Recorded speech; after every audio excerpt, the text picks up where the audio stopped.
ଶିବରାତ୍ରି ବ୍ରତ କରି ସକାଳୁ ସକାଳୁ ମୁଁ ଖାଇ ଦେଇଥିଲି ପ୍ରସାଦ। ସକାଳୁ ସକାଳୁ ରେଡ଼ି ହେଇ ଆମେ ବାହାରି ଯାଇଥିଲୁ ମନ୍ଦିରକୁ।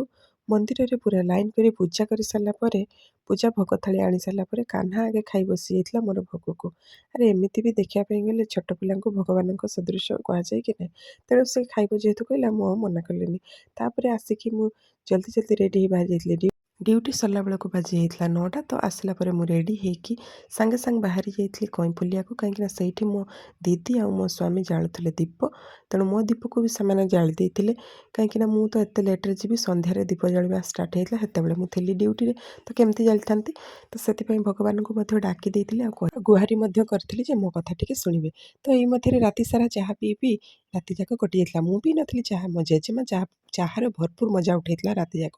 କାହିଁକିନା ରାଜୀବ ମାନେ ମୋ ସାଙ୍ଗ, ତାଙ୍କର ସେଠି ଖୁବ୍ ସୁନ୍ଦର ଭାବରେ ବ୍ୟବସ୍ଥା କରାଯାଇଥିଲା ସବୁକିଛି।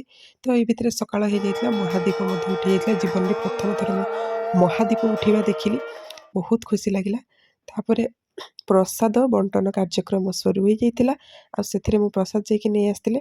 ତ ରାତି ସାରା ଯେହେତୁ ଆମେ ଚାହିଁଥିଲୁ, ତ ସାଙ୍ଗେ ସାଙ୍ଗେ ମୁହଁ ଧୋଇକି ପ୍ରସାଦକୁ ଖାଇ ଦେଇଥିଲୁ। ବହୁତ ହି ବଢ଼ିଆ ଲାଗିଲା, କେବେ ତ ଏମିତି କରିନଥିଲୁ। ଏଇଥର ପ୍ରସାଦ ଖାଇକି ସତରେ ବହୁତ ହି ଆନନ୍ଦ ଲାଗିଲା। ଯିଏ ଯାହା ଭାବୁଛନ୍ତି ଭାବନ୍ତୁ।